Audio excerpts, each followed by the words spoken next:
What up, Sknightnation? It's your boy, Stevie Knight. About to get on one of these things, you feel me? It was good to watch. Night Watch, man. Oliver Anthony, bro, I dropped a reaction to his banger yesterday. Scornful Woman, bro. That should go crazy, dog. That should go crazy, bro. I peeped this first one, man. His first breakout single, bro. And after careful consideration, bro, I'm picking Scornful Woman, dog. This shit just go crazy, bro, with the production, the instrumentation, the feeling and whatnot, bro. I'm picking that one, dog. But, you know what I'm saying, I was curious as to where the song came from, you know what I'm saying, what inspired the song. And, you know, y'all informed me that he's going through it with the ex-wife, bro. And Joe Rogan happened to discuss it up on a recent pod, man. So I'm diving in, seeing what is what with that, bro. You know, maybe a little night talkish or whatnot, bro, but whatever. We here, you know what I'm saying? It's music. And before we tap in, though, man, peep that drip. Hoes and headaches, always relevant. Always relevant, bro. If you know, you know. If you don't know, you just ain't found out yet. It's good if you don't know yet, bro. I mean, you been staying out of trouble because these hoes is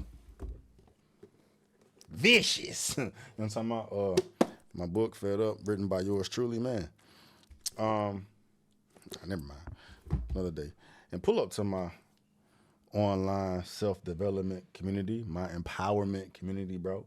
I'm not doing enough, getting myself off of things that I can't control. Why do you do that to yourself? You know exactly what you need to do to get where you need to be, don't you? My problem is believing in myself without trying to seek someone else's validation. You know how any relationship goes. There's good things and there's bad things. But I would definitely say I was led a little astray, which I mean, I don't necessarily like admitting that. That's life, though, bro. That's the first part of it, dog. Yeah, absolutely. I'm thinking way too far in the future, too, I think, and it's just kind of pressurizing. It sounds like you're putting too much pressure on yourself, to be honest, bro. You know, I was looking at the things that happened over the past few years, and, you know, it led me to, you know, finding you and being a part of this community, because if I would have kept going where I was going, I wouldn't be here. And a lot of men are struggling, and too many are doing it alone. No guidance, no community, no place just to be real. That's why I built this community. No ego, no judgment, just men empowering men. So if you're lost or you're tired or unfulfilled, pull up.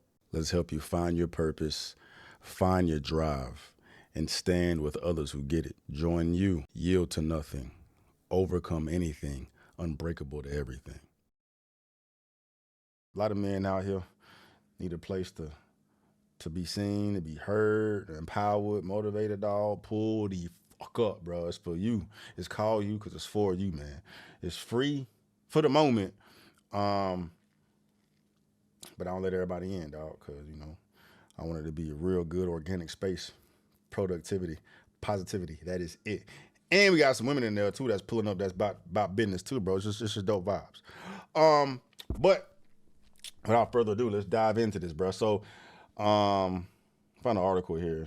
Joe Rogan reveals Oliver Anthony's own nasty divorce-inspired new single, Scornful Woman. She wants everything.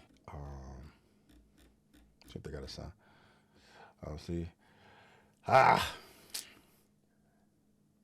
They got an actual clip from Joe Rogan saying it.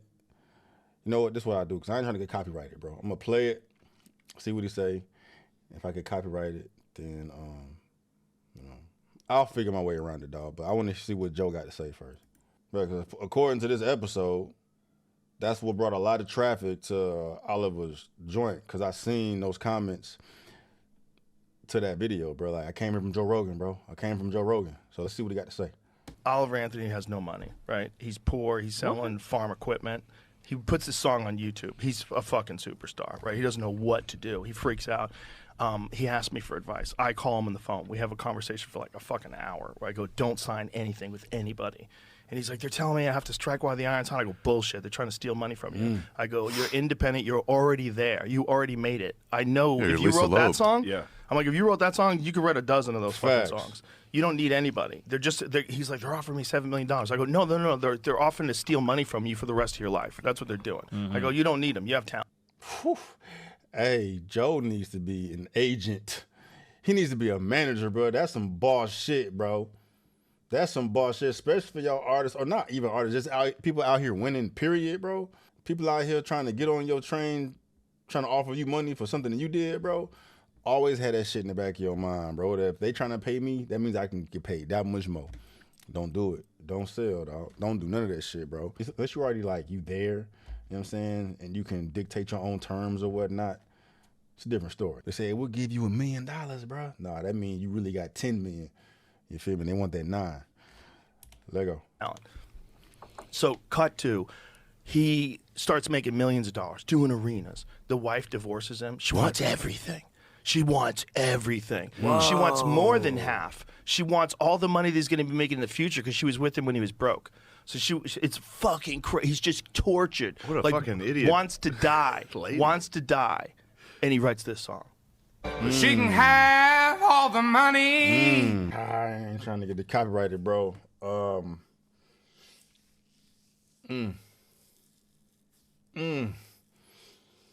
need the whole story, though, bro. I need the whole story, dog. You know what I mean? Y'all know I'm out here, I'm advocating for the bros all day, every fucking day, bro. And to be fair, for him to put that amount of pain in a fucking song, there's truth behind it. This bitch ain't shit. She's scorned for something, bro. But I need both sides of the story, dog, to really give an informed opinion on all of this, bro. But just based on what the fuck they saying, if he's just been living humbly, ain't been using any of this money, she hasn't been using any of this money, bro, then why the fuck do you think you deserve some of this money? From what has been said, like, you ain't had no higher quality of life because of the new money I'm making, but we've been broke for the longest, dog. What the fuck make you think you can get some of this bread? You know what I'm saying? But I that's why I need more information, bro. Like, why is the divorce happening? Did she divorce him just because he got rich and famous? That don't make no sense. That makes no sense at all. Why would a woman divorce a man that has just become a celebrity overnight? Right? There's got to be something else. There got to be something else there. You feel me? But as far as the words in the song and how they gonna make bros feel, for people that's really been done dirty, and I'm not saying he hasn't been done dirty. Clearly he has been done dirty. I'm just talking about as far as before I start, champion talking about, hey, get that bitch ain't shit, da da da da da da da. You know what I'm saying? I need to know more information, dog. But if she ain't shit, fuck that bitch.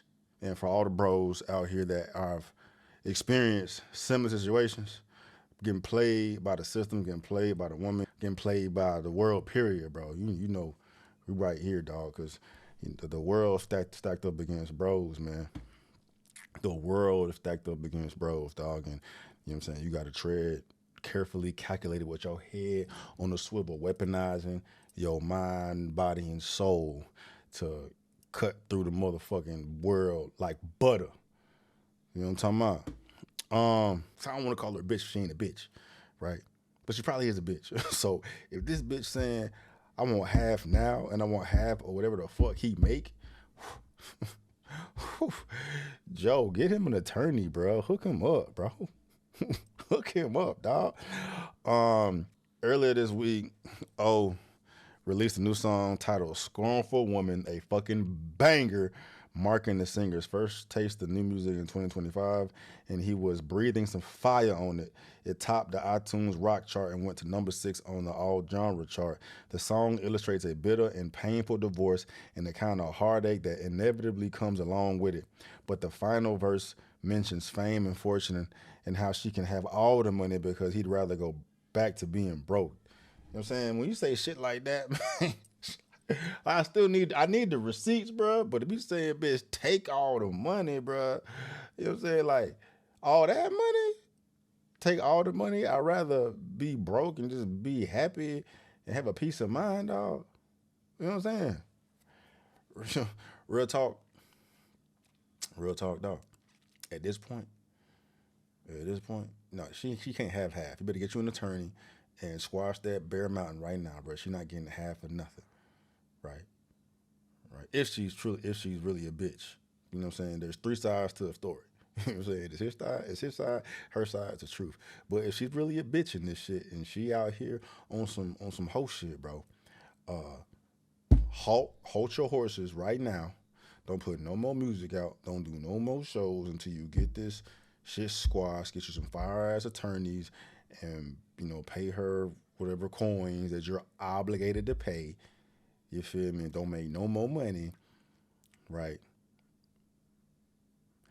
And after that shit settles, go about your day, because the audience ain't going nowhere, bro. Your fans are not going nowhere, bro. There's a storyline with this shit now, too. So you got cause to pause, too, bro. Like, typically, you need to strike while the iron is hot. You feel me? Because people are going to forget. Nah, not in your case, fam. Right? It's going to be impacted that much more because of what the fuck you going through.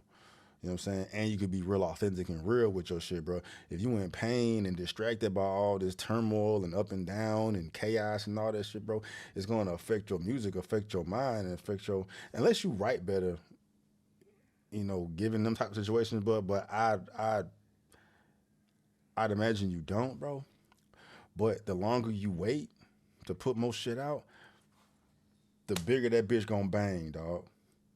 The bigger that bitch gonna bang, bro. You got the whole male community on your side cheering you on, dog. Women too, bro. You know what I'm saying? Motherfuckers is in it, bro. You out here dropping anthems. You know what I'm saying? Don't put out no more anthems until you get that dub, bro. Anyway, the song illustrates a bitter divorce and the kind of heartache that inevitably comes along with it. But the final verse mentions, that's the line that made me go, sounds like something's going on here. Oliver has consistently been a voice for the common man, but that one was personal, and Joe Rogan just confirmed it. On the most recent episode of Protect Our Parks, a Joe Rogan Experience podcast series where Rogan sits down with his good friend Shane Gillis, his good friends, he shares that Oliver called him for advice following the release of his viral mega hit, Rich Men North of Richmond.